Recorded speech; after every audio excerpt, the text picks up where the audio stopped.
Bismillahirrahmanirrahim. Assalamualaikum warahmatullahi wabarakatuh. Alhamdulillah wassalatu wassalamu ala rasulillah wa ala alihi wa sahbihi amma ba'd. Baik teman-teman yang masih setia dengan akun YouTube kami Emas Official, alhamdulillah pada kesempatan kali ini kita masih dipertemukan oleh Allah untuk bersama-sama belajar tentang hadis-hadis Rasulullah Shallallahu Alaihi Wasallam berkaitan dengan puasa.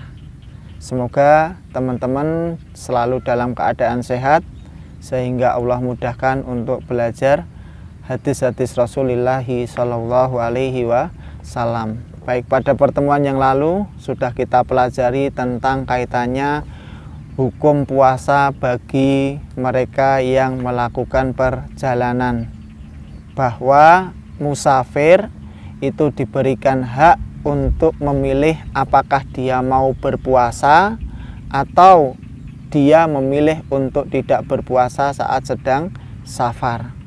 Meski demikian, ulama berbeda pendapat tentang manakah yang lebih afdol, manakah yang lebih utama bagi musafir.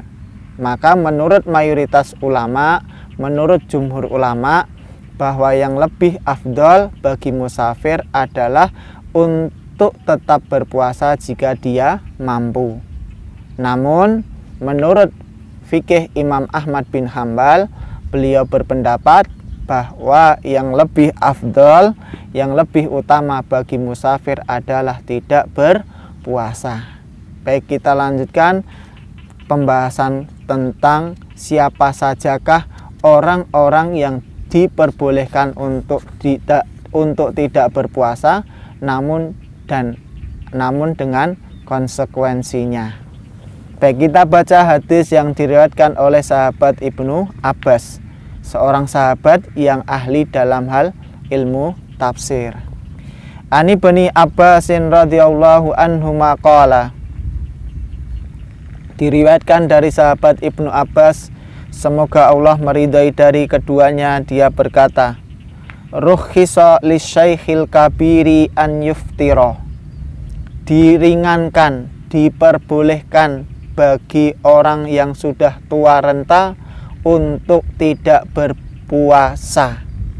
Wa yut'ima an kulli yaumin miskinan, tetapi perlu kita ingat bahwa dia harus memberikan makanan untuk satu orang miskin untuk setiap hari yang dia tinggalkan. Wala qada'a alaihi, dan tidak wajib mengqadha atasnya. Dia tidak wajib mengganti puasa yang dia tinggalkan itu di hari yang lainnya. Rawahu Daraqutni wal Hakimu.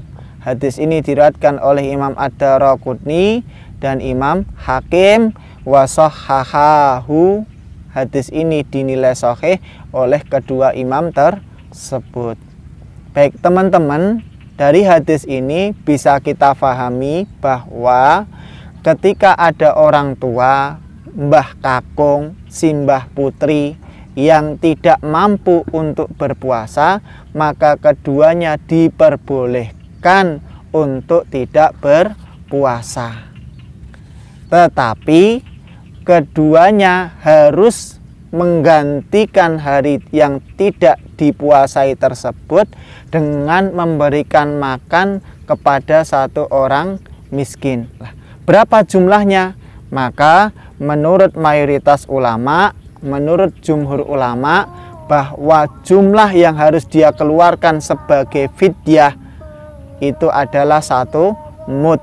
Berapa itu 1 mud? 1 mud wallahu a'lamu bishawab, kurang lebih sama dengan 6 ons.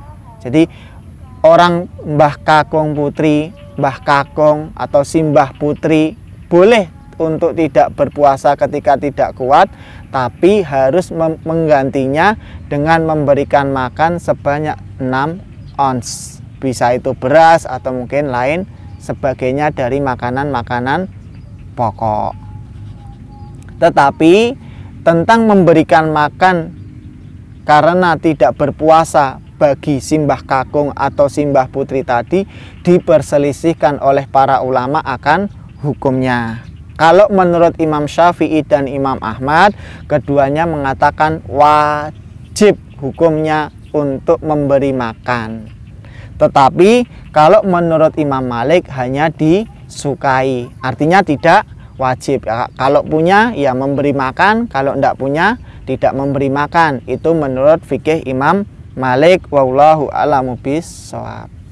Kemudian teman-teman, yang tidak kalah penting untuk kita pelajari saat ini adalah kaitannya dengan ibu hamil atau ibu yang sedang menyusui anaknya di bulan suci Ramadan. Bagaimana hukum keduanya? Maka menurut Imam Syafi'i dan Imam Ahmad, sebagaimana yang dijelaskan di dalam kitab Ibanatul Ahkam, kitab Syarah Bulughul Maram, bahwa menurut Imam Syafi'i dan menurut Imam Ahmad, jika ada perempuan yang menyusui, jika ada perempuan yang hamil di bulan suci Ramadan, diperbolehkan untuk tidak berpuasa, tetapi harus memberikan makanan untuk setiap satu harinya sebanyak 6 ons jika dia mengkhawatirkan keselamatan dirinya atau juga ditambah dengan keselamatan janinnya. Tetapi jika ibu hamil atau ibu yang menyusui ini tadi mengkhawatirkan keselamatan dari anaknya saja, maka menurut fikih Imam Syafi'i dan fikih Imam Ahmad, keduanya wajib untuk mengqadha di hari lain, keduanya wajib untuk membayar fidyah sebanyak 6 ons untuk setiap satu harinya. Jadi menurut fikihnya Imam Syafi'i dan Imam Ahmad, kaitannya dengan ibu hamil atau ibu yang menyusui di bulan suci Ramadan itu tergantung kepada siapa kekhawatiran itu terjadi. Kalau kekhawatirannya hanya tertuju pada anaknya saja, hanya pada anaknya saja, maka wajib untuk melakukan 2 hal. Qadha di hari lain, juga wajib untuk membayar fidyah. Tetapi kalau kekhawatirannya itu tertuju pada dirinya plus tertuju pada bayinya, maka dia hanya wajib untuk membayar fidyah sebanyak 6 ons untuk setiap satu harinya. Wallahu a'lamu bissawab. Mungkin itu tentang kaitannya ibu hamil dan ibu yang menyusui di bulan suci Ramadan. Kita lanjutkan hadis yang kedua. An Aisyata wa Ummi Salamata radhiyallahu anhuma. Diriwayatkan dari Ibunda Aisyah dan Ummu Salamah. Semoga Allah meridai dari keduanya. Baik teman-teman, Ibunda Aisyah, Ibunda Ummu Salamah, ini keduanya adalah istri Rasulullah Shallallahu Alaihi Wasallam. Sebagaimana kita ketahui bahwa para istri Rasulullah itu disebut dengan ummahatul mukminina atau ibunya para kaum mukminin. Kenapa mereka diberi gelar dengan ummahatul mukminin? Karena sepeninggal Rasulullah, setelah Rasulullah Shallallahu Alaihi Wasallam meninggal dunia, maka para istri Nabi ini tidak boleh dinikahi oleh siapapun dari umat beliau. Sebagaimana ibu kita, ketika bapak kita meninggal, maka kita sebagai anak tidak boleh kita mengadakan pernikahan dengan ibu kita. Wallahu a'lamu bissawab. Kita lanjutkan pembacaan hadisnya. Annan Nabiyya sallallahu alaihi wasallam kana yusbihu junuban min jima'in. Ibunda Aisyah dan Ibunda Ummu Salamah menceritakan bahwa Nabi suatu ketika memasuki waktu subuh dalam keadaan junub dikarenakan berhubungan badan. Summa yahtasilu, kemudian beliau mandi janabah. Summa yasumu, kemudian beliau berpuasa. Muttafaqun alaih. Hadis ini disepakati atasnya. Baik teman-teman, dari hadis yang kedua ini bisa diambil fikih, di antaranya adalah pertama, bahwa puasanya orang yang memasuki waktu subuh dalam keadaan junub itu sah. Kemudian yang kedua, dari hadis ini bisa diambil fikih juga bahwa bolehnya mengakhirkan mandi janabah untuk dilakukan setelah masuknya waktu sholat subuh. Kemudian yang ketiga dari hadis ini adalah bahwa diperbolehkannya berhubungan badan suami istri di malam puasa Ramadan sampai fajar terbit. Wallahu a'lamu bishawab. Jadi teman-teman mungkin karena mimpi basah, kemudian waktu subuh, wah harus sahur terlebih dahulu, nanti sajalah mandi junubnya sebelum berangkat ke masjid. Itu diperbolehkan, wallahu a'lamu bishawab.